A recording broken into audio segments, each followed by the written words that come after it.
Hello and welcome to KQED Newsroom. I'm Thuy Vu. Coming up on our program, in the wake of the devastating California wildfires, another hazard remains: toxic chemicals left lingering in the ash and debris. We look at the threats they pose to residents and the environment. Plus, artist and filmmaker Weiwei on his new film Human Flow. tackles the global refugee crisis and who he thinks is responsible for solving it. But first, Hollywood has been forced to take a hard look at itself as news of Harvey Weinstein's sexual misconduct spiraled into a scandal. Virtually overnight, women in Hollywood and elsewhere have gone on social media to share their stories of sexual harassment and abuse using the hashtag #MeToo. This week, women in California politics joined the fray, saying enough. More than 140 women in state politics, from staffers to lobbyists to elected officials, have signed an open letter calling out what they say is the culture of sexual harassment and assault in the halls of state government. To discuss this further, I'm joined by Sacramento lobbyist Pamela Lopez, who helped organize the letter campaign, California State Senator Nancy Skinner of Berkeley, and KQED politics and government reporter Marisa Lagos, who joins us from Sacramento. Welcome to you all. And Pamela, let me begin with you. Why did you and other women who work in the state capitol community decide to issue this open letter?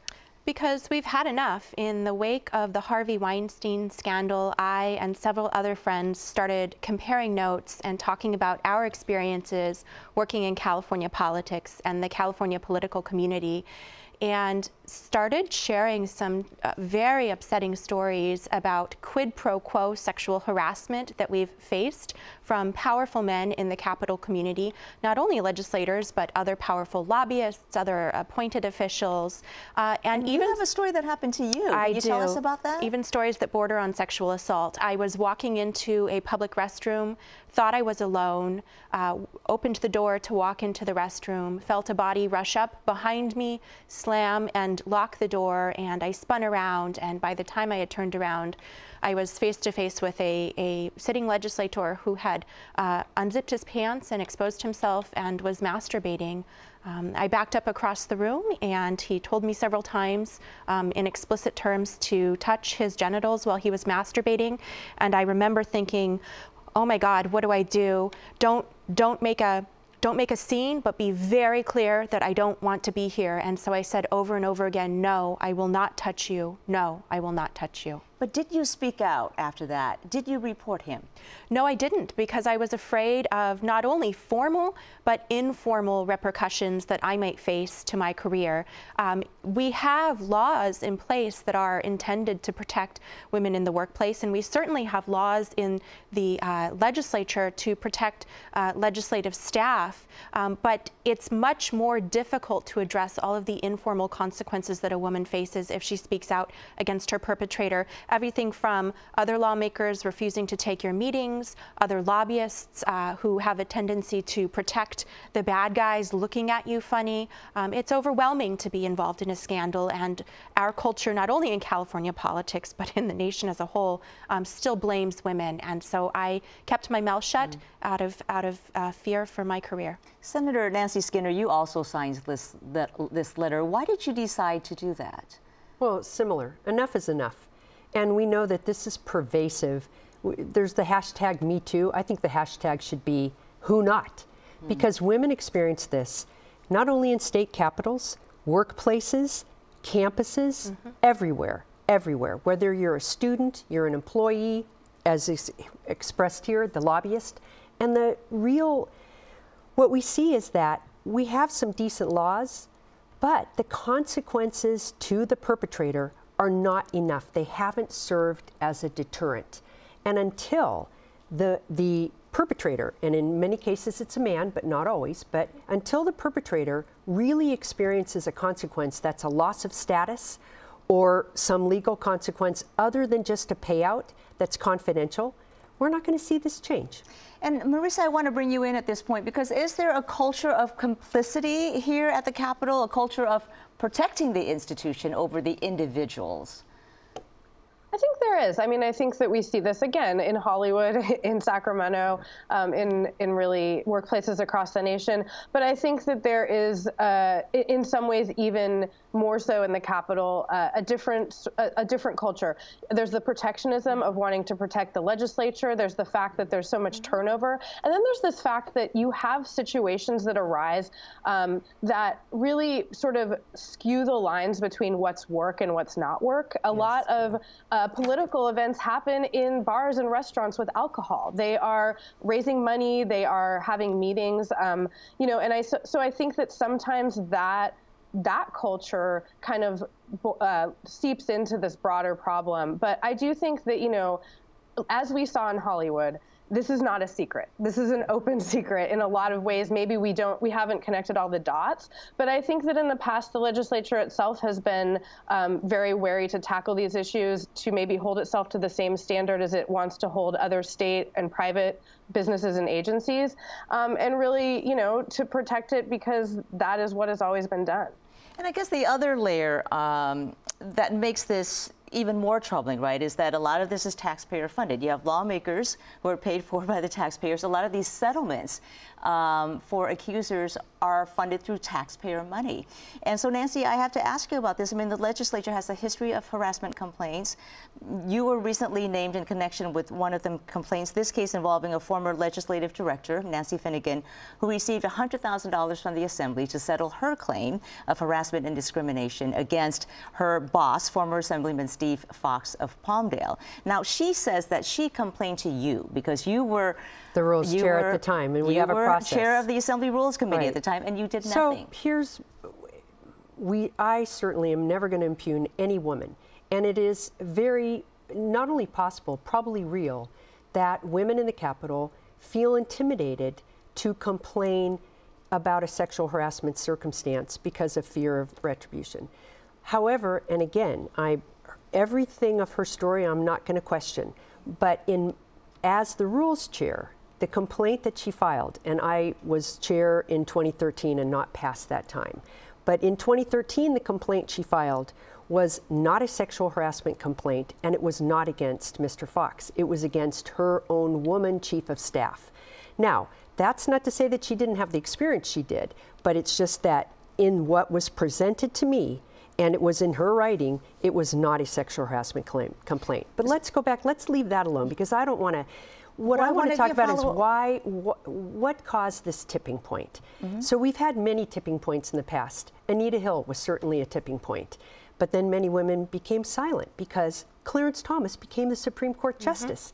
So there was it was like she wasn't believed, and what's the point of talking about it if we're only going to be ourselves, the women, impugned? But I think right now there was another tipping point that we haven't talked about as much, which is that the sitting president he talked about groping women, we heard it, and yet he was elected and he beat a woman. So I think for many of us, while we may have turned our cheek at times or just figured, okay, we live with this, it's reality, I think we're finally at like, no, we don't want it to be reality anymore. And silence perpetuates it, and we all have to unite, and we all have to change the circumstances. That's right. Coming back to the state capitol then, what kinds of reforms would you and other women who signed this letter like to see? There are several things that we like to see, and part of the reform effort may be related to changing some laws, or may be related to changing some policies in Rules Committee or the way that the legislature works with staff. But we're talking about a professional community here. So first of all, not everybody is an employee of the legislature. I'm a lobbyist. I work in the Capitol, but as the senator was saying, I do not work at the Capitol. And our intent also is not to create a lightning rod by focusing on any particular case or any particular payout or identifying any particular perpetrator.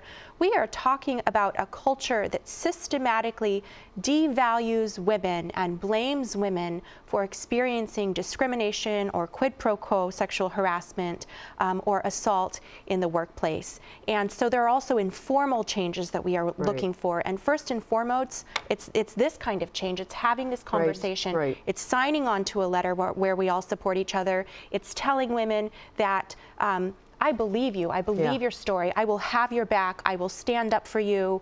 I will have a cup of coffee with you in a public place when everyone else is whispering about you behind your back and trying to make you feel bad about standing up and standing out. I will be there to support you. But may I play devil's advocate here? Because some might say, if you don't name the accusers, aren't you also then part of the problem, because you're providing that veil of secrecy that men have been able to hide behind and therefore perpetuate this kind of behavior, Senator? These are very tricky because, look, women named Trump. Women named our former governor Schwarzenegger. He became governor. Anita Hill named Clarence Thomas. He became the Supreme Court Justice and still is. So that to me doesn't say, all right, women, just be quiet. It rather that we have to look, what are the conditions that we have created and set up in our institutional structures that lead to this? And until we change that, naming names alone is not enough. We've already seen that. Naming names alone is not enough. So I think that all of us in joining in on this are, what we are committed to is changing those structural circumstances and conditions so that when the woman names the name and a proper investigation happens, and you have to protect the accuser and the accused, that due process must happen. But that once that naming is named and there is the real documentation, that action is taken and there's consequences. Marisa Lagos, and the woman is protected. There's no, no negative consequence to her for reporting and naming the name. I was a little girl during the Anita Hill, Clarence Thomas scandal, and that's one of my earliest political memories. She was an idol of mine, an Ivy League educated attorney, and I watched her at, I was 10 years old, I think, at the time, get dragged through the mud. So before we name names, we want to know about how we're going to protect women who step forward. Let me bring Marisa Lagos, who's in Sacramento, into this conversation. So we're talking about reform, structural changes in place. Marisa, the number of women lawmakers in the state legislature is at its lowest level in more than 2 decades. 22%. 22%, right? And so do you expect any kind of real changes will happen here? You know, I agree with the senator in the sense that I do think a tipping point is happening, and I think it did start last year during the presidential election. I know that when that tape came out, I myself had a sort of realization that, you know, I had been groped in college. I hadn't even really considered that sexual assault, and I think that putting a name on this and talking about it is really powerful. In my industry, in journalism, this is an issue. We have sort of the same problem lobbyists do, right? We work in and around this, but we are not part of the same structure, and so you can't go to HR if a lawmaker hits on you, as has happened to me multiple times, or calls you late at night and asks you to come over. What you can do, I think, is speak out and try to change those really minor interactions and call them out in the moment, because I think our everyday stuff is really what leads to the bigger problems. If we can change the way we handle things and call people out when it happens in the moment, when it's just calling somebody honey or commenting on what they're wearing, that could actually lead to some big changes. Yeah, so this may be that tipping point for a culture of accountability. And I want to thank you all for being here. Pamela Lopez, Senator Nancy Skinner, and also Marisa Lagos. Thank you all.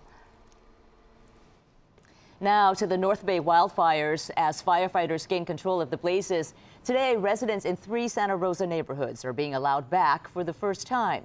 But they now face a new health risk: exposure to hazardous chemicals in the ash and debris from burned homes and properties.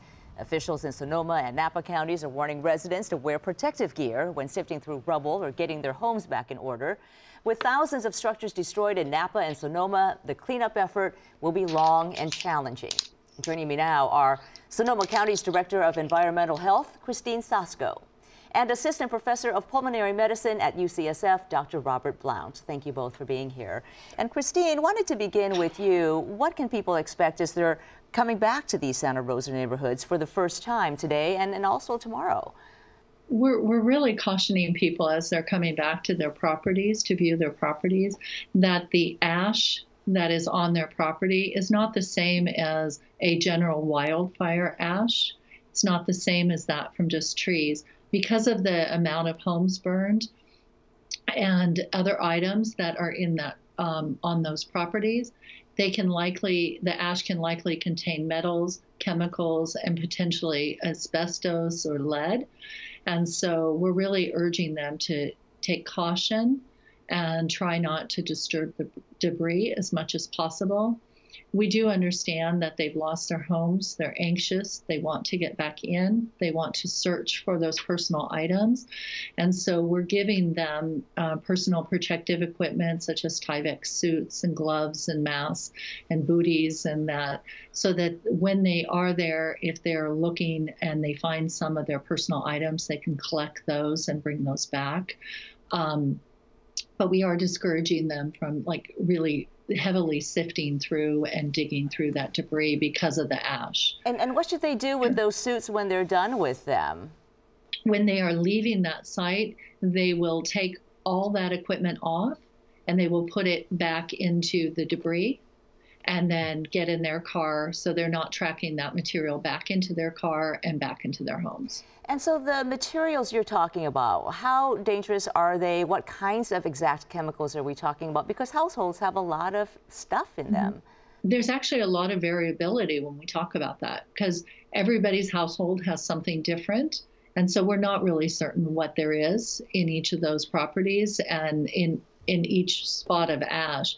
So part of the process is actually to do a characterization of that ash and figure out what level of hazardous waste it is, and then that is part of the disposal process to make sure it goes to the right facility. But are some of the possibilities pesticides, propane? What else might you be looking at?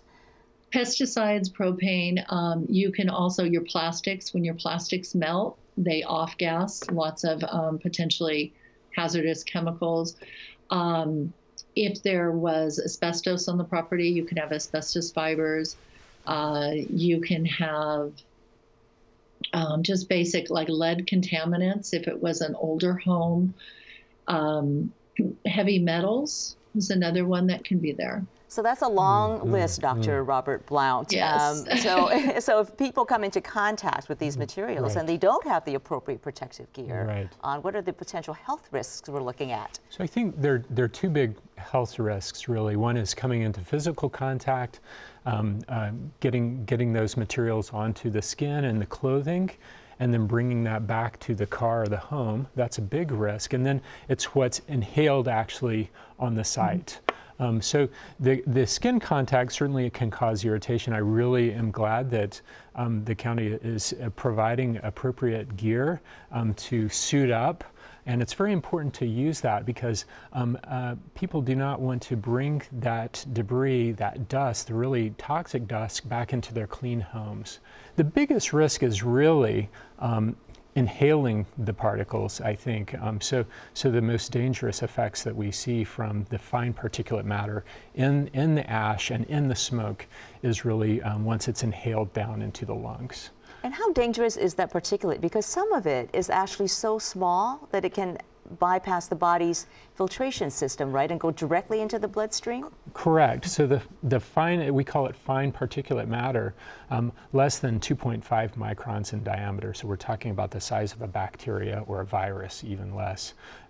And it's inhaled deeply into the lungs where it can irritate the lung itself and then be even freely diffused into the bloodstream through the lungs because it's so small. And those fine particulates, they're created at the burn site. So a lot of the toxic chemicals attach onto those tiny particles and then are transported long distances and then can be inhaled deeply into the lungs, into the bloodstream, primarily causing a lot of irritation to different organs in the body. And that's the primary mechanism by which it causes problems to the lungs and heart. And Christine, of course, cleanup is very much on the minds of people who are coming back to their homes. Who is responsible for cleanup after wildfires like the ones we've seen in the North Bay? Should the homeowners try to do it themselves or wait for local, state, and federal agencies to come in? Definitely, we're urging everybody to wait for federal and state agencies to come in. They're already here. They are starting that process now. The first step of that process is for them to go through and search for hazardous materials and remove all hazardous materials from the property. And then the second step would be the debris management and removal. One of the messages we're trying to get out a lot right now is about the use of like blowers and leaf blowers, because we're getting lots of calls that people are cleaning up their yards and using a blower. And just like was just stated, you don't want to aerosolize that, and you don't want to be inhaling that. Right. So just using that caution. Yeah. And Dr. Blount, regarding air quality, how is air quality today? I mean, it seems fairly good given that we had a little bit of rain, but over the last 2 weeks there have been days where there was a thick haze. Right. Would you recommend that people still wear a mask? How do you gauge when you need to wear a mask? Yeah, so the air quality has been quite fluctuant, and in general it's getting better in the Bay Area each day, but we do have some really bad air days as well. And a good indication is if a person can smell the smoke, smells kind of like a wood smoke fire, or see the haze, then that's a dangerous level of air pollution, and people should consider going inside wearing the mask. Christine, what are the potential long-term dangers of having these toxic chemicals? Could they leach into soil and waterways?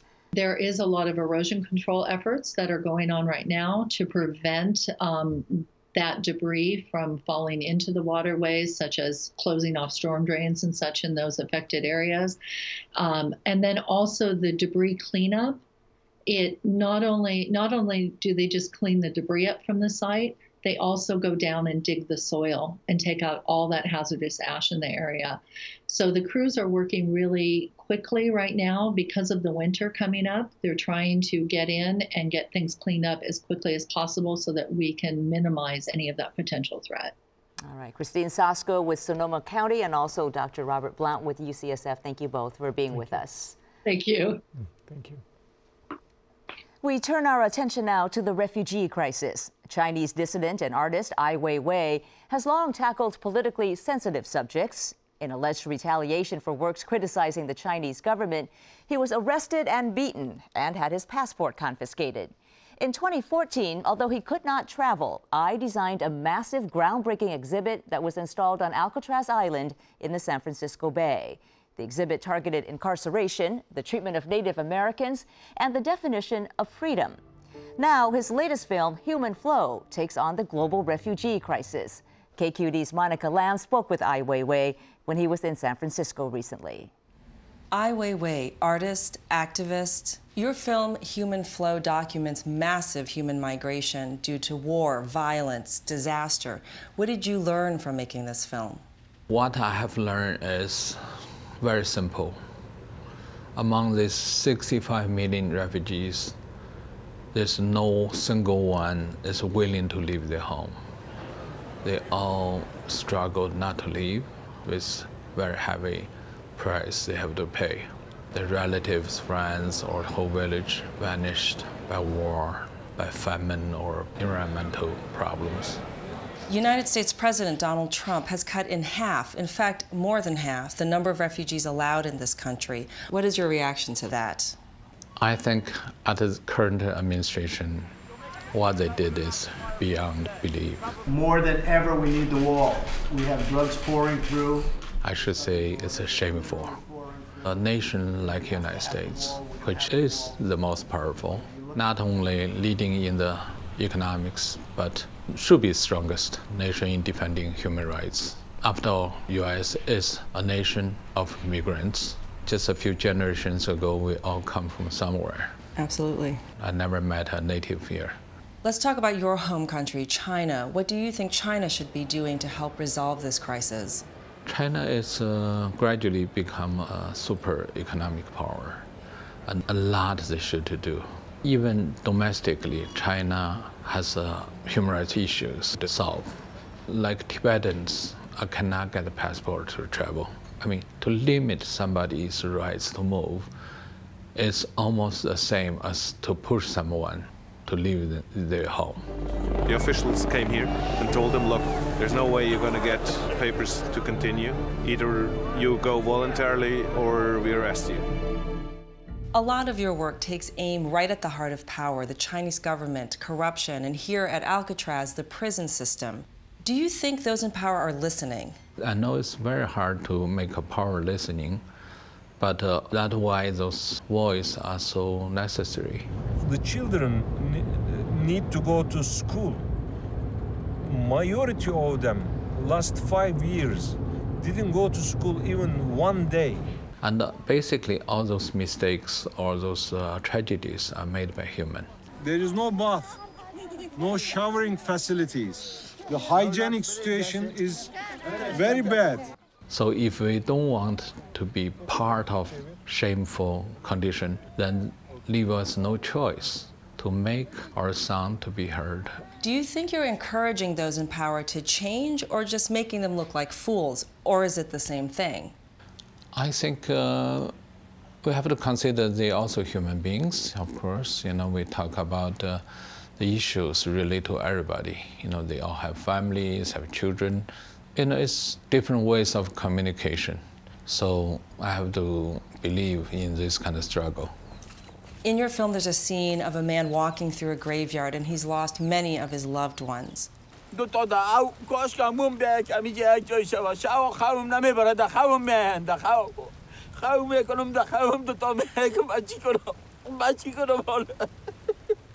He's really speaking from his heart, just as an individual person.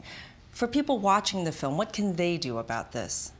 First, I think we often talk about the crisis without asking why those people are in such a tragic journey. There's so many wars, Iraq war, Afghanistan war, Syria war. And we also see we are selling extremely dangerous weapons to dangerous locations. Big profit are made by United States or European leading nations. And we cannot pretend we are naive on those issues. You call yourself an artist and activist. Do you also see yourself as a journalist? I have a journalist card as a reporter, because if I go to those nations to interview people, often I have to have something protect me. So yes, I'm a journalist also. I did a lot of investigations, ask really tough questions, and you know, trying to get some facts out. Thank you very much, Ai Weiwei. Thank you. And Human Flow opens in Bay Area theaters this weekend. That will do it for us. For more of our coverage, go to kqed.org/newsroom. I'm Thuy Vu. Thank you for joining us.